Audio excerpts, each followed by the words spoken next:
Welcome back, everyone, to the LCS Challengers, and what a game to kick off day number 2 in our last regular season week. The upset of FLYF over TSM Challengers. Man, just coming off of that one, how you feeling? I mean, it got your blood pumping for the day? It's got my blood pumping. I don't know why we didn't save this match for the last match of the day. I know. It's delivering, man. Challenger team match, whatever, man. FLYF making the comeback. That's what I'm here for. And it was the way that it worked out, right? I mean, obviously, got to give props to Neo. He got a Penta in his first game in the NACL, but the other side of things was a composition that worked out for FLYF beat. Yeah, like straight up, it wasn't. I was like iffy about the Graves jungle, but at the end of the day, front to back is what has won them games before. It's honestly it's the best way to play right now, playing for bot lane. Instinct, we talked about, has been playing better, showing improvements, setting him up for success. And from start to finish, Instinct was never in a deficit, really. He was finding advantages, finding leads, whether it's in the 2v2 with Sword or with some jungle attention from Hyper. And that's part of what allowed them to stall out long enough. Also, Baron steal from Hyper. Yes. Again, 2 days in a row. That's what I was going to mention. I'm glad you brought that up. Yeah, that's true. And Blaze scaled really well to recover from he did. What felt like an abysmal lane. But, man, 10-7-10 on the final scoreline. Let's go. Yeah, not bad.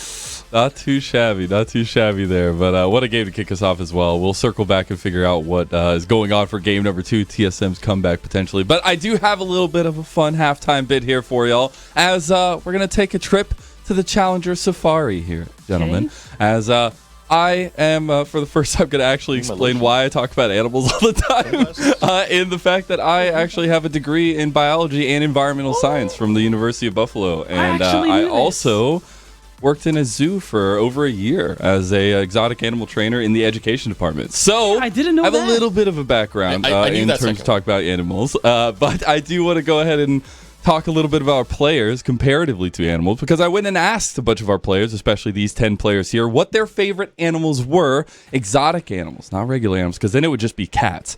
And then we're going to take a look at if you guys can guess which animals are who. So we're going to start off with our first one. Now, this is the most exotic, it feels like, and the most crazy, so get ready, hold your horses. Holding them. First animal is here and present. It is a hedgehog. As I was asked if this does count as exotic animal, and I said, you betcha.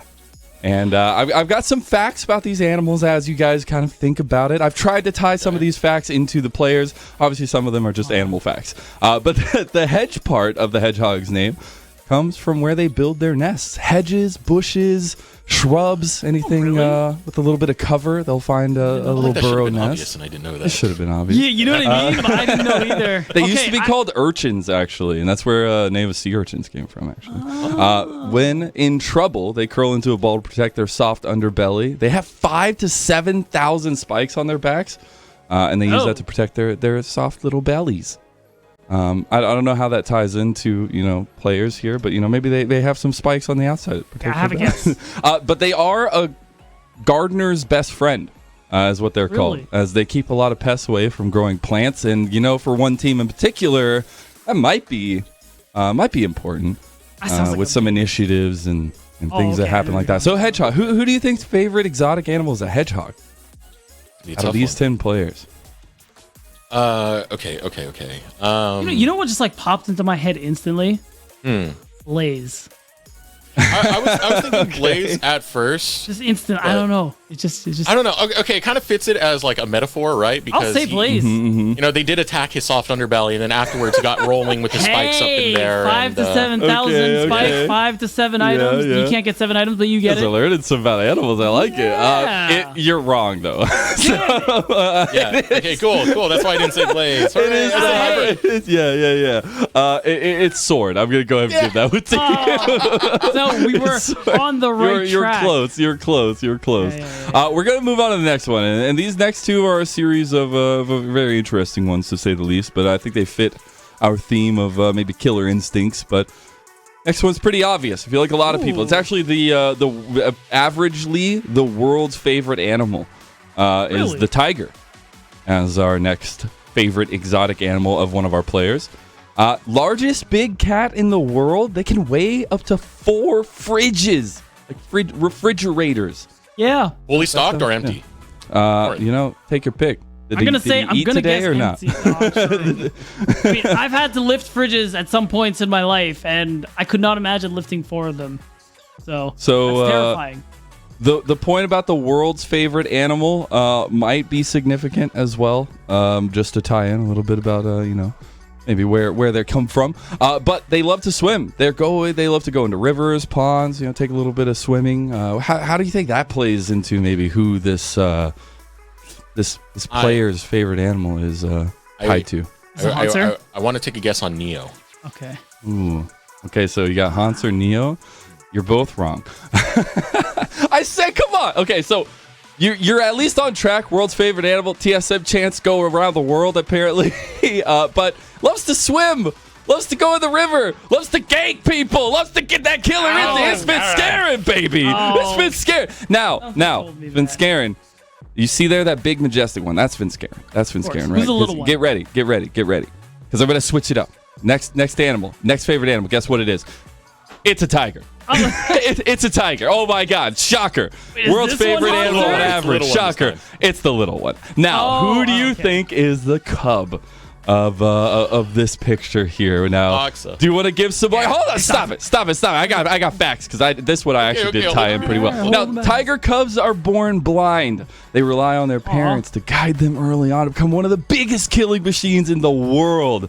And while that maybe not be exactly akin to Dox's growth here, and he did not get born blind in ACL, he is still in that growth pack and taking on the nurturing. Yeah.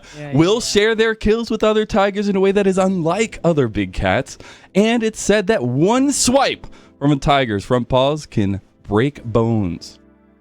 Yeah. So it is Doxa. I feel like pretty epitomized. I got a point. I like it. A point. You got a point. Good job. point. Good job. got a Good job. point. I did. All right. I'm not All going right. All right. scoreless today. Not going scoreless. So a for this little game. tie in there for TSM. But our last one, last but not least, I didn't actually get to. This was the only one I got to do last time. So I'm excited to do this one again. It is none other than our otter friend. Oh. Of course, it's gotta be goats right. of The the sea otter. Now, these sea otters, they'll choose a pebble. They'll keep it with them. They have a little flap under their arm. They'll use them as tools to crack open shells to get some food. They're one of the only animals that does use tools. Pretty cool. Maybe find some tools there. Now, they could never leave the ocean if they wanted, right? If they didn't, they don't need to leave the ocean. They can live their entire lives out in the ocean. I think that's perfect for. Say one organization that again happens to talk about Sequest and Tree Quest, things like that. Maybe there's something there. Yeah. Now they eat 25% of their body weight every day. Oh, damn. Let's go kill participation stat there. Yeah, that's what I'm going to do. It's could be. Lunasia. I'm the same, Lunasia. Yeah. Wrong! You only got 1 point today. That's sad. It is Blaze. Oh my God, it's Blaze who said his favorite exotic animal is an otter. And Top laners never leave their lane, Mazel. That's Good what we're laners do. thinking, yeah.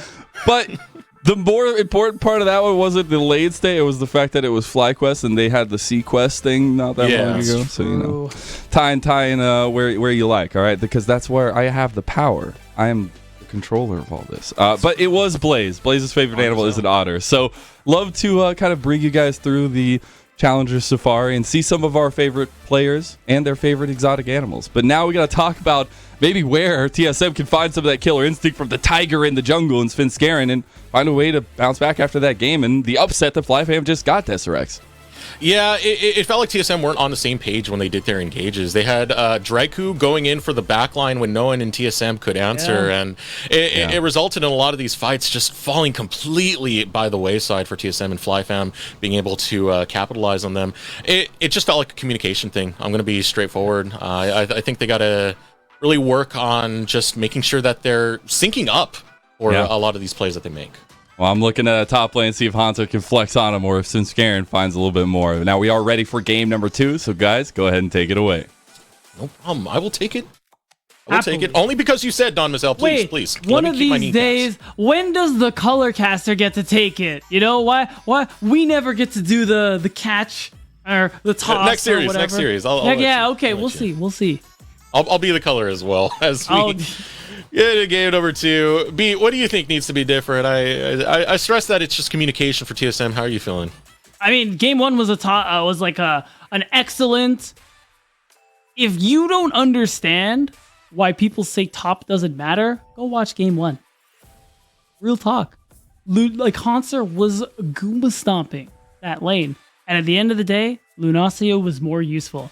And the fact is you were better set it up to play, or FlyFam were better set up to play for their AD carry. At the end of the day, it's tough because Dragku, his job is to find these flank angles, to get on top of people once he sees the opening. But because Renekton, at a certain point of the game, is only useful with a flank, no one can create space on the side of TSM. So you're kind of like, tiptoeing a little bit. You're like, can we move in? Can we go in? And Dragku's like, what? I'm already in.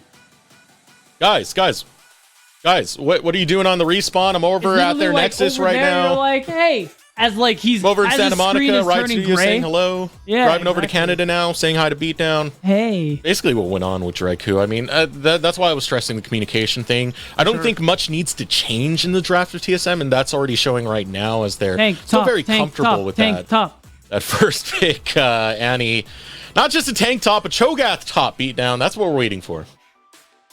I mean, if someone's actually going to play it, yeah. Please, play it. It's good.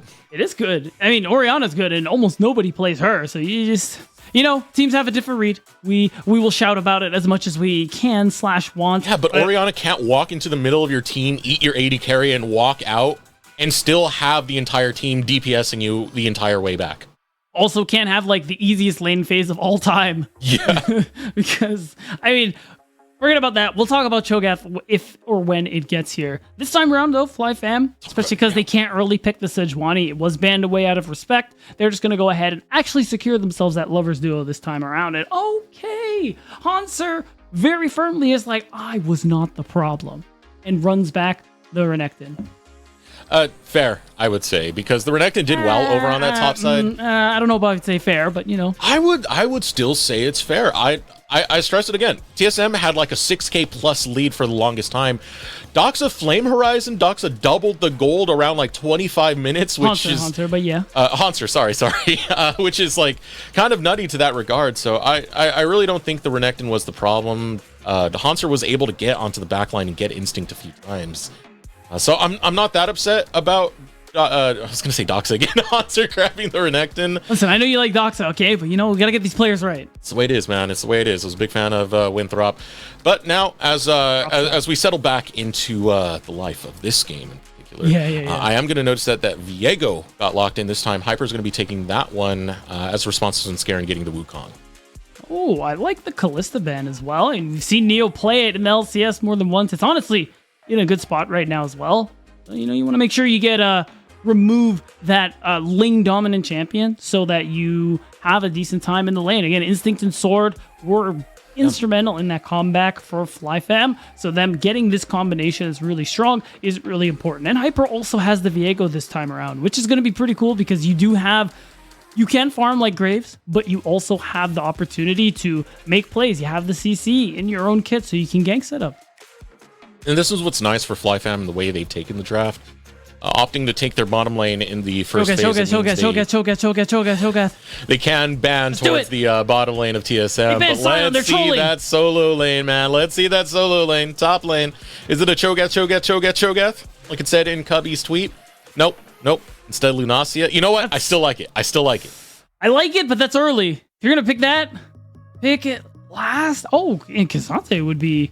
Also, we haven't seen that one in a while. Yeah, it's kind of fallen off since the beginning of the split. It used to be pretty much the only top lane we had for a while. I think it's fine because, especially because of the nerfs, it's not ideal to blind. And that's what a lot of people were doing. You're playing into Renekton.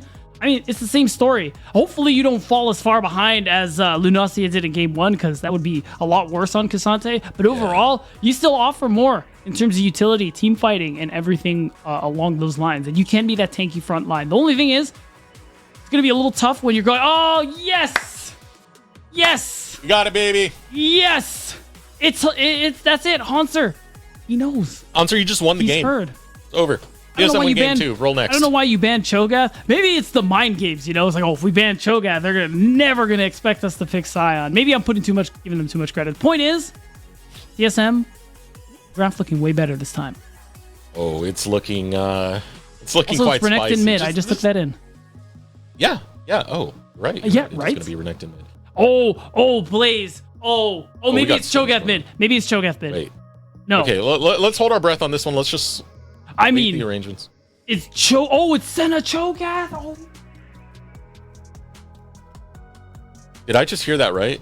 You heard that right. It's Senna Cho. I mean, Senna Sion, Senna Cho'Gath. These are combos that would run before. Senna is super strong now because we're on 13-4. We've been talking about it all weekend. So that's a really nice combo for the side of Neo and Dragu. Of course, you're playing to scale more than anything else, but you definitely outscale Zyra Khan.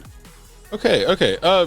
So this is something we've seen in other regions. I haven't seen it yet in NACL, so I'm going to be excited to see it. As you said, it does work for funneling on to the Cho'Gath, and of course the Devour stacks get him to be that big tanky boy. What is Instinct going to really do about that?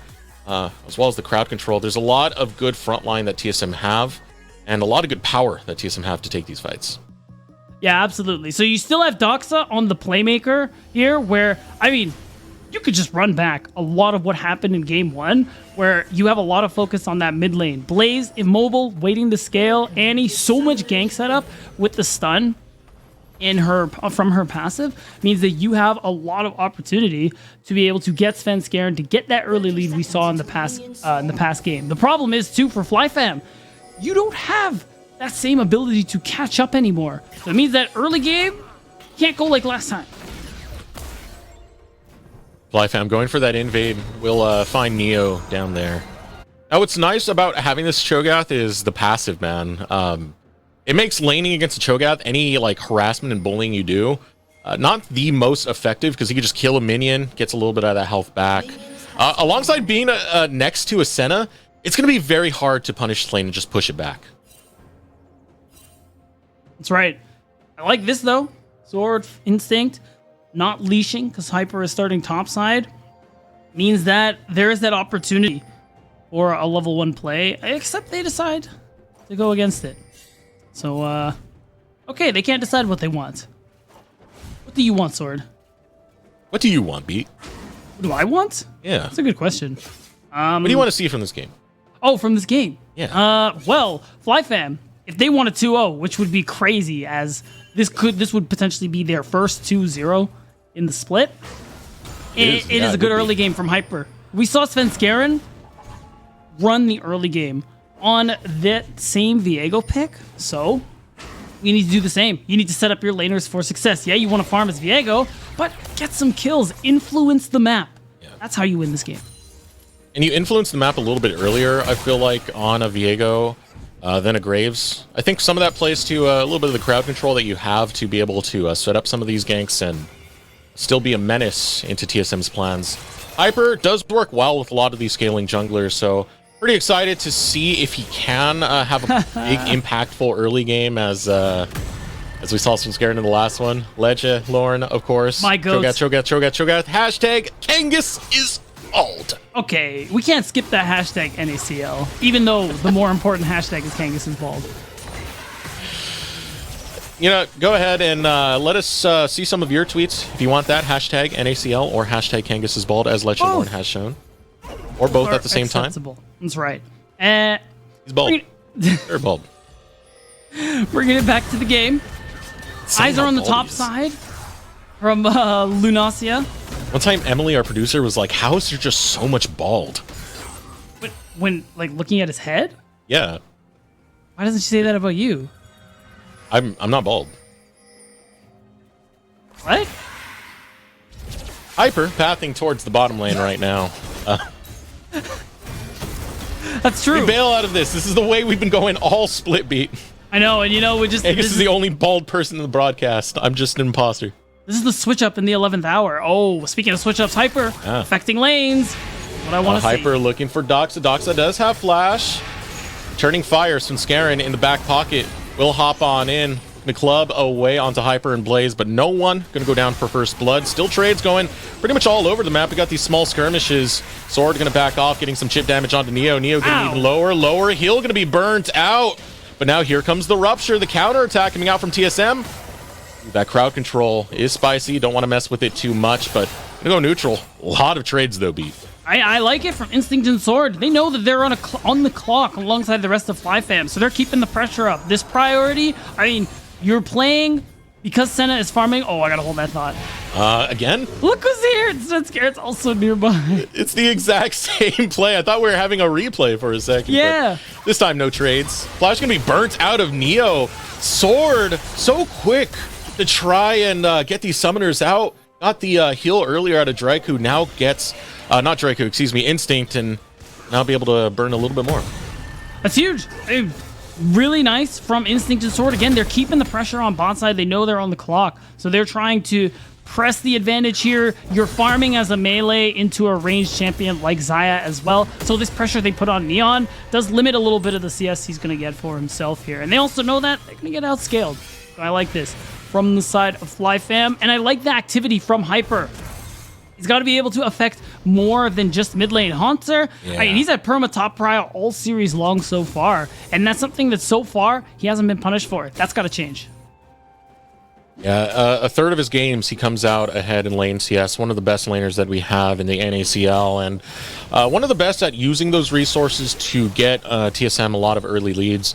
For TSM's game plans, I said in game number 1, but it usually revolves around Sinskaran and Haunter affecting the early game for TSM, and then waiting for the scaling of your marksman as well as your mid lane and Doxa. They did it a few times with Doxa on Kassadin.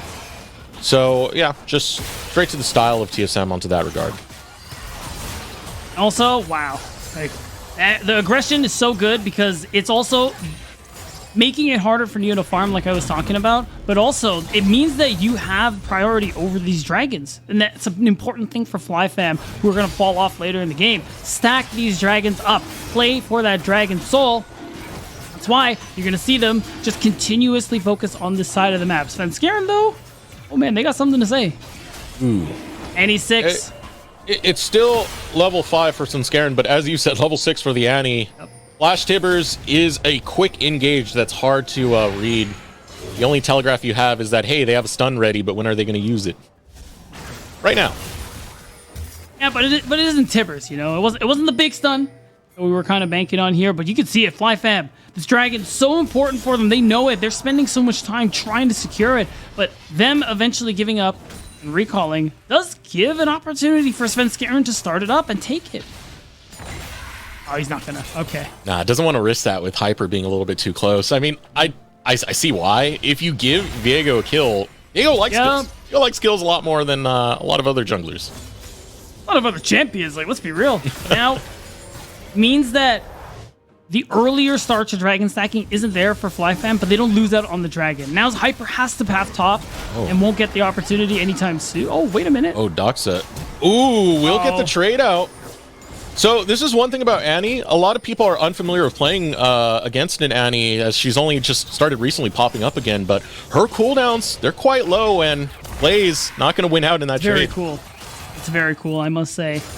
And, okay. Nothing's going to happen top side, and things have been a lot slower this game. So this is tough too, because what TSM did early on is that they deny that dragon from going over to FlyFam, and it sets them up a little better for Rift Herald. They're favored if you look at their top side of the map in terms of their level 6 and everything, but now you get this opportunity where, okay, now you can give up the dragon, but you get the Rift Herald in its place, and that's fine because you delay the soul, and you also get to snowball the game with the Rift Herald if you make a successful play. Bot lane is frustration. Absolute frustration. This is only getting harder. Yeah, this is only going to get worse, man. What's AP Cho'Gath too? Oh, Instinct forced to take a recall, and at such a bad time. The wave is crashing into the tower, and it's just going to be free plates for Draku and Neo. And this gold lead, it's going to really start to grow. It's going to be harder for Instinct to come back into this one. The way they did in the first one. Or in the first game, excuse me. And what we were talking about is just coming true here. It's an easy Rift Herald pickup for Svenskeren. And with the recall from Hyper, you gotta imagine he's beelining towards that dragon. Watching Hyper right now, I mean, he did get that reset. It was a little bit unfortunate for Sword, had to use his own recall as that's true. Instinct was able to back out. Blaze now setting up around this Drake, has control of the river. And with this recall coming out of TSM, good window coming out for FlyFam to play around this Dragon side. Right, and then that delay tactic from TSM is paying off. You get an uncontested Rift Herald. You're okay giving up Dragon for that. And it just means that you have an opportunity to make a big play here. But because of the timing, they want to check Eric.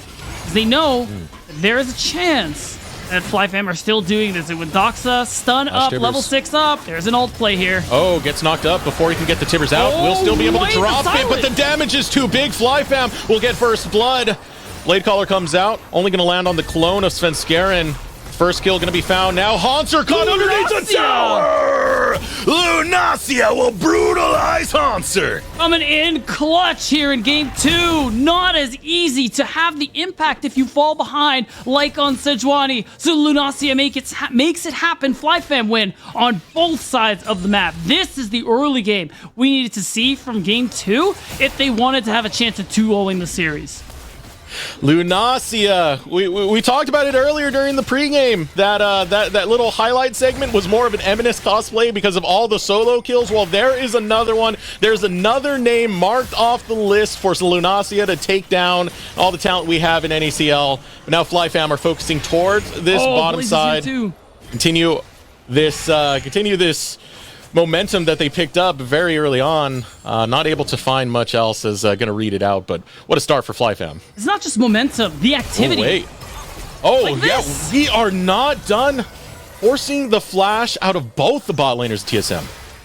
That's great, and you traded it for Swords Flash. Like, that's incredible.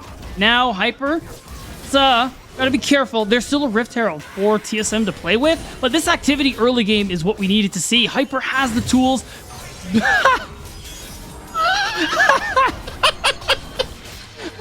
That was straight thievery, man. Nah. I'm gonna tell you right now, that's mental.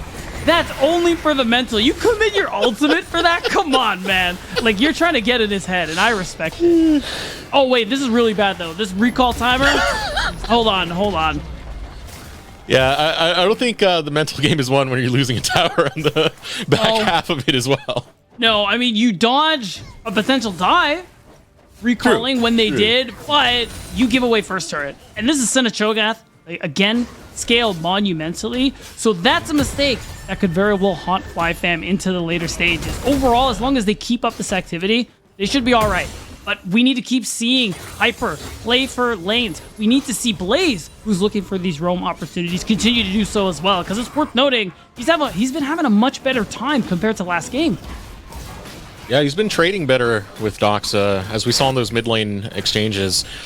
Even though Doxa's still going for the bullying and utilizing those second rotations, Blaze is keeping up in farm, keeping up in CS, getting the back timers right, still teleporting into a lane to make sure he's not going to lose a drop of that. And as you see, matched dead even. Doxa, great start compared to game number 1. Right, and even though the Roa is a big spike once you get the fully 10 stacks coming through here, Blaze just straight up went for the Leandres. It means that spike is happening right now. You have that damage. You have that ability to impact.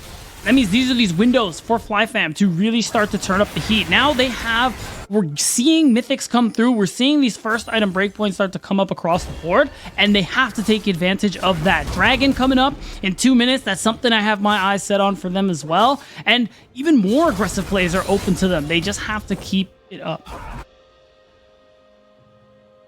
As you said, a minute 30 before that Drake does spawn. TSM are putting some resources into that direction. Some Scarin will be clearing on that side around when it does come up. You to get a good shove to come out of both Dreku and Neo to get a setup there. Blaze will be the faster on priority in the mid lane, so we'll be able to open up FlyFam into the river before TSM can really get into that position, and holding strong priority on the spot side river. Yeah, holding on is so important because you need to keep stacking these dragons, and especially, I mean, Lunacia has been holding it down topside a lot better than in game 1, and part of it is this matchup. You have a lot more agency on the K'Sante. You can see how confident Lunacia is. Look at this. He could go for the all-out. My word, Blast Blast gonna work against Lunacia, unfortunately. Doxa gonna nibble on, not Doxa. Why do I keep calling him Doxa? Hoxer gonna nibble on some of those fruits. I've just merged them together. Hoxa. My brain was working to come back. I like, damn, I like both of those actually. That's tough. I don't. Really? Save me, beat. Save me. all right. Turret plates have fallen. We're at 14 minutes. We're talking about the game again to save Eric. Now, look at where Hyper is. Hero. Oh. Hyper needs a hero. Yeah, he's fine. Heartbreak. Is he fine, beat? It's not looking that fine right now. We'll have to burn his flash to slide away. And Svenskeren says, yeah, that's enough.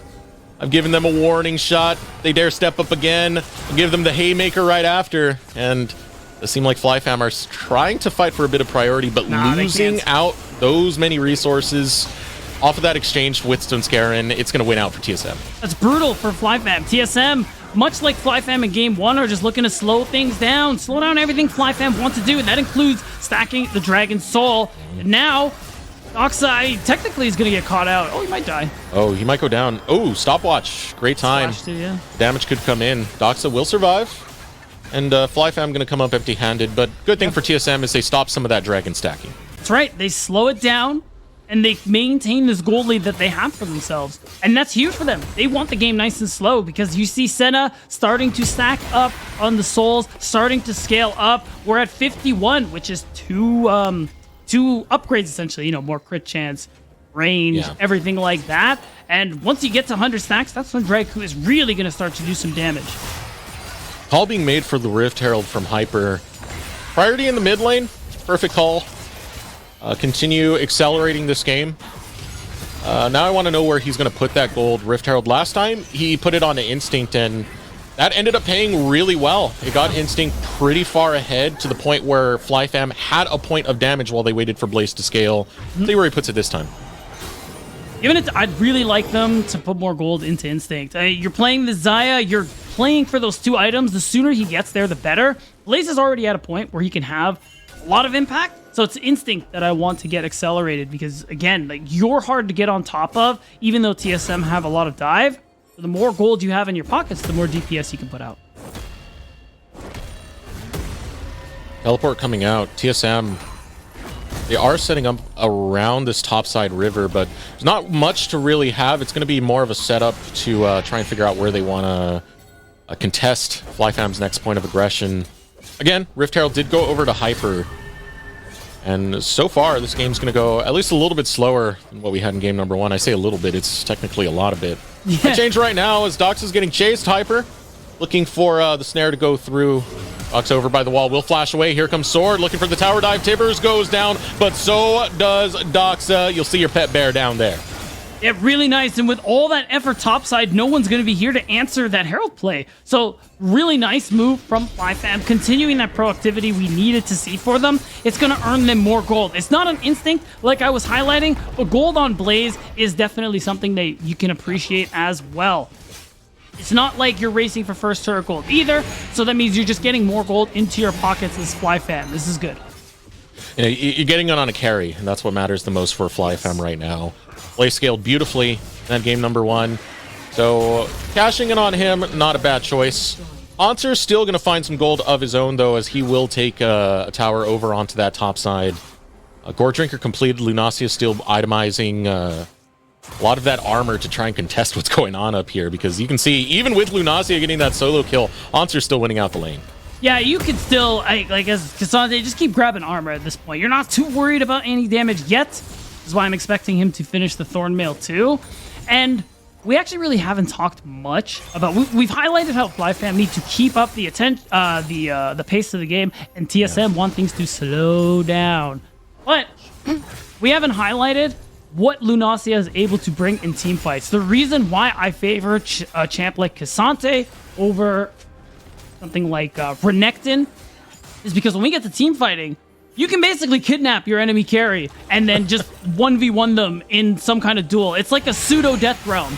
And that's what Lunacia is going to be able to do this game. Whether it's flank TPs, whether it is these flank angles overall. So even if FlyFam are finding themselves in this position where, you know, you're even against the comp that outscales you, kind of unlucky. You're not able to stack for a Dragon Soul as quickly as you want, kind of unlucky. Lunacia, though, can turn things back into your favor, and that's someone to watch out for when we get to team fights. Yeah, Lunacia will have to have that big team fight impact for the rest of the squad for FlyFam. And I mean, despite the early kills that FlyFam have been getting, TSM have been laning well. They've been holding on well. they're the ones with the gold lead technically, as little as it be. And they have still incredible pick tools. Cho'Gath is going to be this unstoppable monster later. Neil will be piloting. Dragon spawns within the next 30 seconds. Curious if TSM want to contest here, if they want to continue putting pressure onto these side lanes. Might be the latter as Hanser sets up and pushes a wave right for this tier 2.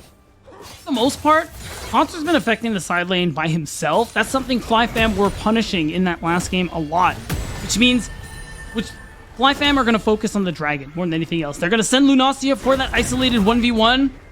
He's trying to put on as much pressure as he can to get that top push, maybe threaten that next turret, but this Dragon is too important for the side of FlyFam, so they're going to go ahead and commit all they got. They're looking to burst this down as quickly as possible here and just walk away. They don't want to fight.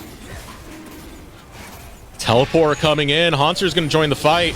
And you can't secure this Dragon because Devour is there. This should be secured. And now here comes the fight to follow through from TSM. Chasing down on the Blaze. They'll put the cane onto the back of his dome. Start spinning around for the Cyclone to slay Sword. Hyper walks into 2 members of TSM, the most veterans at that. But they don't want Hyper. They want Instinct.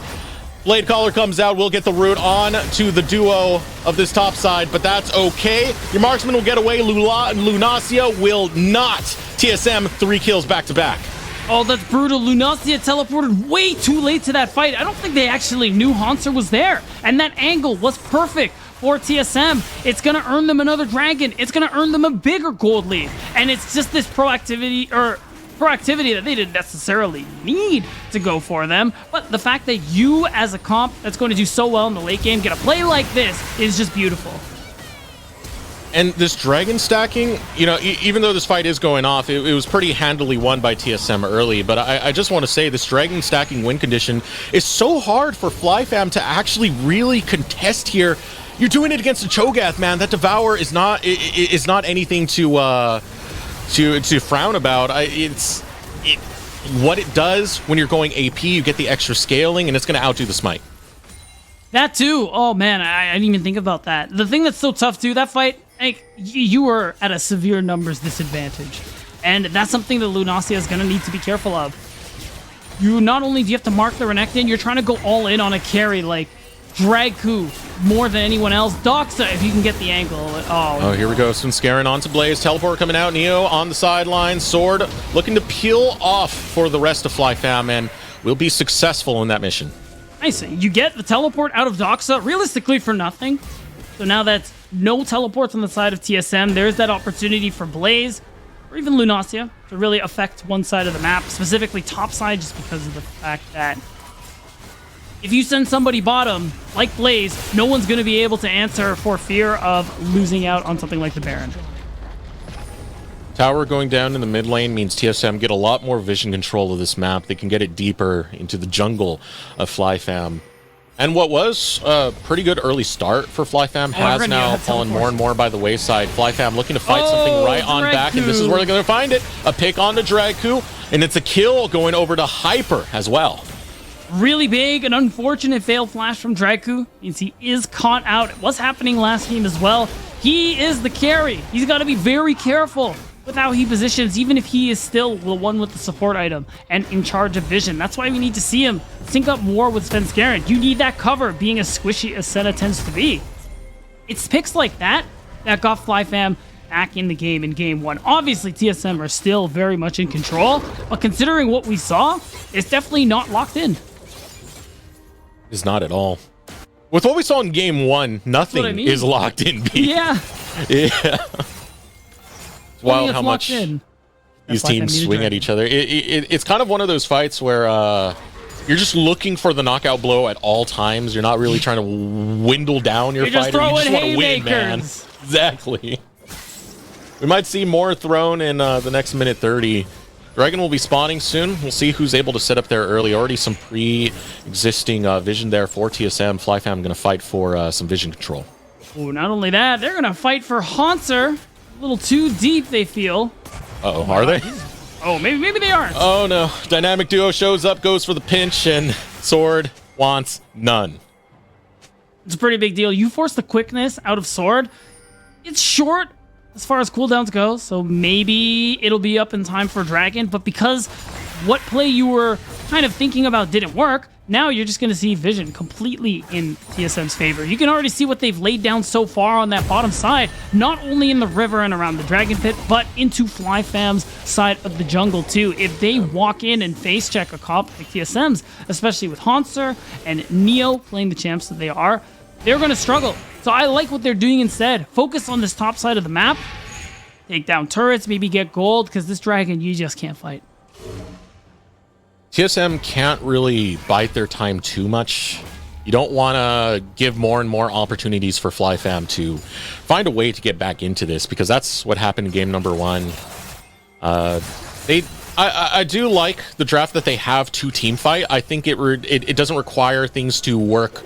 The ease of execution is better. That's the best way to put it for this game 2 draft. I think it's much more snappy on picks like this, as they're going for Instinct right now. Oh, already putting out the ultimate Instinct, able to retreat, but teleport going to be channeled. Doxa looking to run away from Blaze, who gets damage over on the side. Dibbers will go down, and it might be a warning to TSM. FlyFam looking to take the map. Oh, we got teleports coming through from Hanser. FlyFam, they look like they actually want to contest this dragon. The way they're walking into the river here. No Tibbers, no flash on Doxa. Means it's not impossible, but they decide to back away. Instead, they're just going to clear vision on the top side. Somebody has to answer top, and with Instinct out of the picture, that's sole point for TSM Challengers.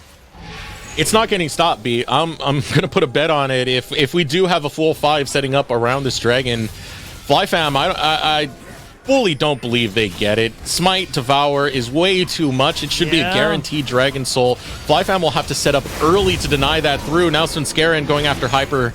Last Planet taking over the wall. Svenskeren doesn't want to chase because he's got his pet Gator on the other side of those rivers, and we'll take down Hyper. Into the waiting arms of Hanser, and no jungle means it's easy. Oh, what a rough spot for Doxa. Oh, wait, is it?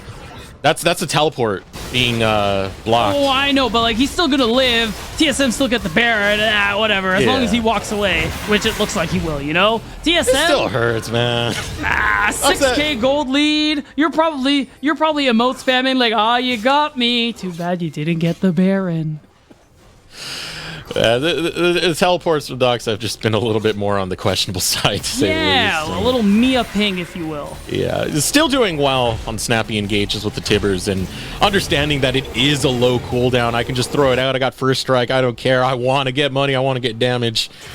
Doxa doing well in that regard. Hourglass as well, picked up by Doxa, so means a lot of defensive footing on these snappy engages, because you can just flash in, blow your entire kit, and then go golden and wait for the next cooldown. Right, with how strong the rest of TSM are, they're surely, as long as you stun the right person, going to be able to clean it up after. And we've seen a lot of that so far here in game 2. With Baron in their hands, Hyper not stealing it this time. Now we're starting to see a real advantage come through. It's 5K. Objective bounties are up for FlyFam, and they're just going to very slowly but surely remove more and more turrets off FlyFam's side of the map, basically sequester them into their base, because again, TSM's comp, very hard to face check when objectives are on the table. And pretty soon, we'll have that Dragon Soul, one of the most important ones, on the table. 2 minutes, 50 seconds before that's up. TSM starting up the siege. Already taken up one tower.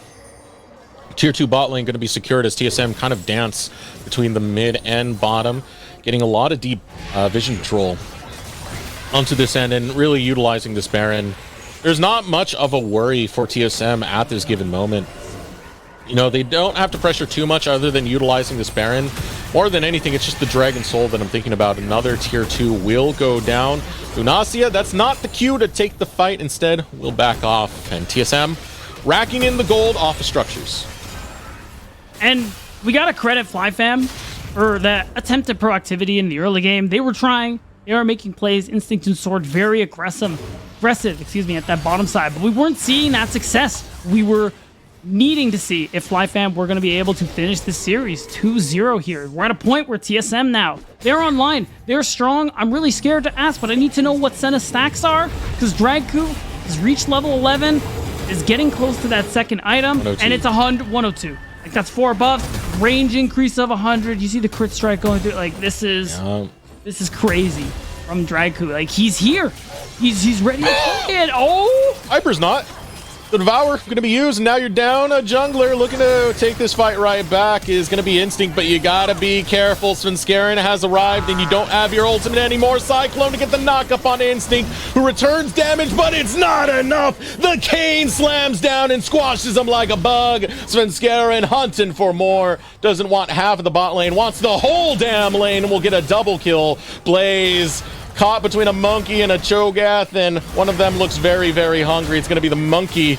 Will look to take you down. Blaze walking away. We'll send it over to Dreku, but it's more and more kills going over to TSM, and a long walk of shame for Blaze.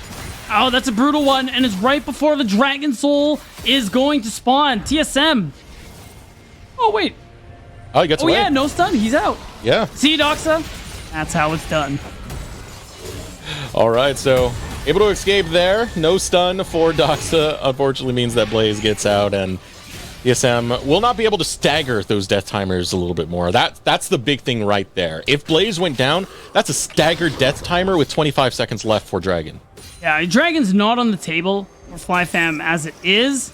So at this point, it sucks, but you got to play for the Elder. There's no world in which you win a fight here. So even though it seems like they want to try. You can see them grouping as 5, moving mid, and then slowly trying to push vision so they can see what's going on in the river.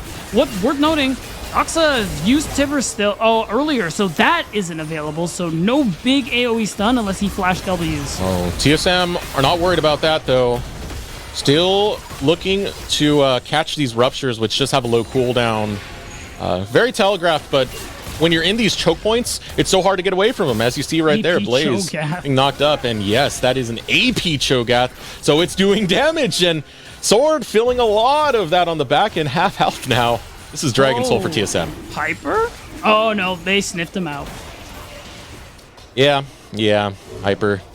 You know, it's a good thought, especially considering that immaculate steal he got last game. But what's crazy?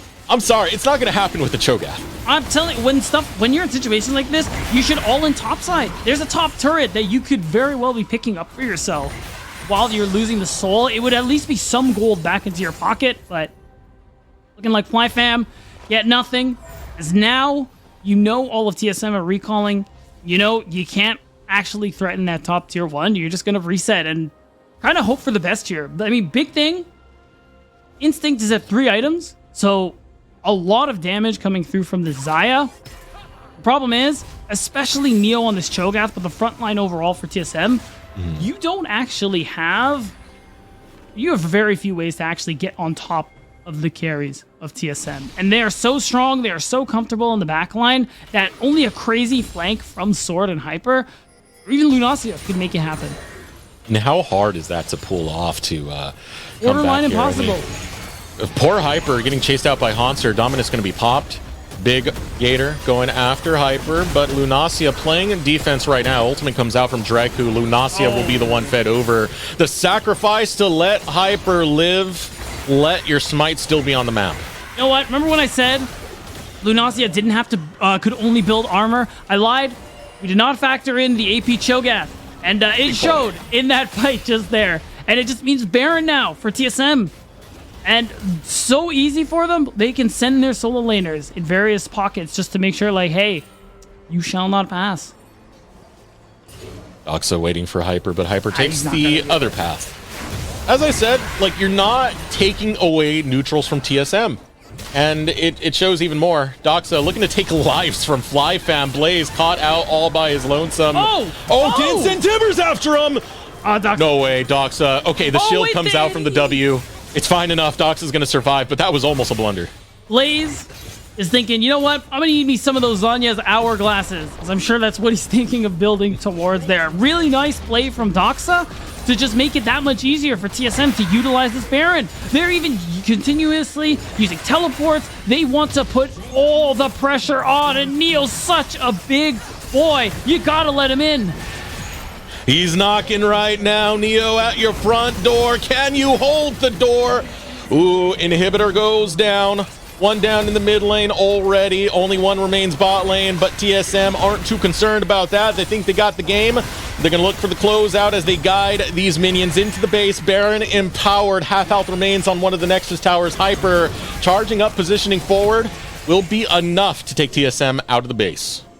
Yeah, so now you buy yourself some extra time as FlyFam, but this is almost said and done here. TSM, you can see them committing teleports bottom side of the map. They're doing what FlyFam did. They're committing everything to knocking down one inhibitor at a time. And when that third one goes down, they are going to fight for the end here. FlyFam doing what they keep doing in these situations where they play as a small pocket, affecting no more than 2 lanes at once, and hoping to move to a play as it happens. Unfortunately, the gold lead we see now for TSM means that fights are done when they started. As soon as you fight, you lose, so there is no rotation that can change that. That's why they got to retreat back into their base, and you just pray, man. They still got a third of the Baron timer, so yeah, this is a siege coming in for TSM, and this should be the closing moments unless FlyFam can find the most amazing flank. Lunacia has to kill Dragku somehow. Oh, Lunacia, make it happen. That's the win con.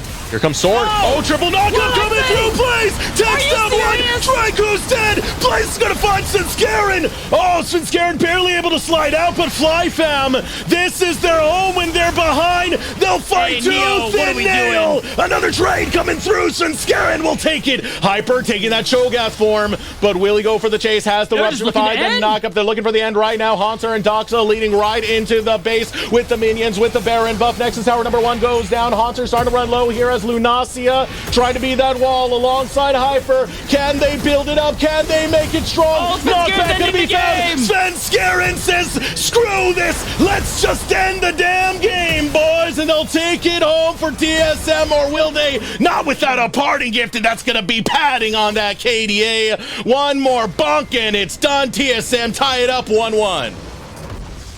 And wow, it looked like something was happening there for a moment, but TSM, too strong, too much gold, are able to close things out. And I mean, that was more of what we expected going into this matchup. A 2-0 against a struggling FlyFam. But FlyFam showed us something in game 1, even though TSM managed to close things out.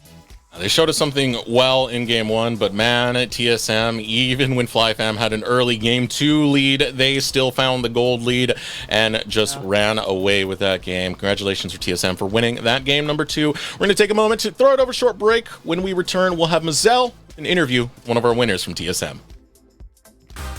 Welcome back to the Ryzen post-game interview. I am joined by Dragku from TSM Challengers, the support here after a comeback win in a 1-1 fashion here against FlyFam. Now, my man, it's been a bit of a rough and tumble split as a whole for TSM, but for you as well, where you came in not at the very beginning of the split. You came in, tried to find your place. How has this kind of season been for you? What were your goals when you came into the team, and did you reach those goals? I mean, when I was stuck in Korea for like 2 months, and then I finally got here, and my goals were, I mean, like everyone's goal is obviously to win, and you know, like showcase the best version of themselves. But I don't think that I've quite hit my expectations. I'm not playing that well, especially like the first game today. We kind of bombed it a bit. We threw it for our lead, but you know, we bounced back. So. And speaking of that bounce back a little bit now, how did it come about, I guess, in that? Did you have a strong voice that came from somebody on the team, or was it just come on guys, let's get it together? I mean, okay, after the first game, I feel like I got baited in comms, like to go in here and there, and I was pretty frustrated, but you know, like we have Haunter and we have Dennis, and like they kind of like just put my head in and they'll like focus up for game 2, so you know, they're legends. They're legends. I love to hear that one. But you have been, I guess now at least, the rock in the bot lane for TSM Challengers for this foreseeable future now. Have been changing out your ADC a little bit here, and especially at the last little bit, having Neo come in. While he did get a Penta in game number 1, y'all still lost it. So how's it been having those changes come about in such a tumultuous season for you as well, Dragku? I mean, like, you know, like stuff happens in life. So yeah, you just got to do what you got to do and work with what you got. So you know, Neo and Turtle, I would say they're both good. Very similar. I think Neo is a bit more like inty, while Turtle's more stable. But you know, like it's good because like they're probably both better than me and they played LCS. So you know, like I'm just doing my part. Lean all the experience you can. Yeah, pretty much. But you were also talking to me in the between time that you shaved your head, and there was a particular reason why. You wanna tell me why a little bit? Well, the reason why I'm bald now is because, American haircuts, they cost like 50 USD apparently. So I got my good mate Joey from Immortals to shave all my hair off. I went over to his place and like we just did it in like literally 10 minutes. Man, you hanging out with Joey over there? I'm jealous. Yeah, me and Joey, man, we go way back, like 2 years ago. So you got Joey. Okay. Give him the professional Joey barber cut. Love to hear it. But I do want to go back to kind of the looking forward, right? You guys have one more series. You're facing up against Evil Geniuses Challengers. You're looking at the end of the regular season into playoffs, which is a double round elim, or double elim rather. Do you have any kind of changes of your own expectations coming to finish out the split? Well, I just want to be more consistent, to be honest. Okay. Like as you can see, one game I will like super just pop off and like just 1v9 the game. And other games I would just like bomb the game and just instantly lose our team the game. So, like I guess my inconsistency is something that I need to work on. Yeah, but I'm just glad my team's able to pull up with my shit. So there you go. You got some good teammates there. Now you did show me a particularly awesome skill before we got into here. So you want to do a little peck dance for us here? My little skill? Yeah, damn it. Let's see. Let's see. Dude, you can sets. get some drums going to that and get going. My goodness, you're gonna make isn't Kenga jacked? Yeah, Kenga's jacked, right? Yeah, I don't think he can do that. Never seen him do that though. You might need to teach him some lessons. I do want to give you one last chance though. Give some shout outs. Get everything you want to talk about here before I let you go, Dragku. Shout out to obviously my team, my parents, my grandparents, my friends back in Australia. Who else? Mike, Cuden Lee, Juves. Shout out to Neo for subbing in. Shout out to Wild Turtle. Yeah. Shout out my gym owner. Oh, getting lifted, getting swole. That's about it. All right, thank you so much, Dragku. I appreciate getting to chat with you. All the love, and I'm sure we'll get to talk to you soon. All right. Do I hang up the call?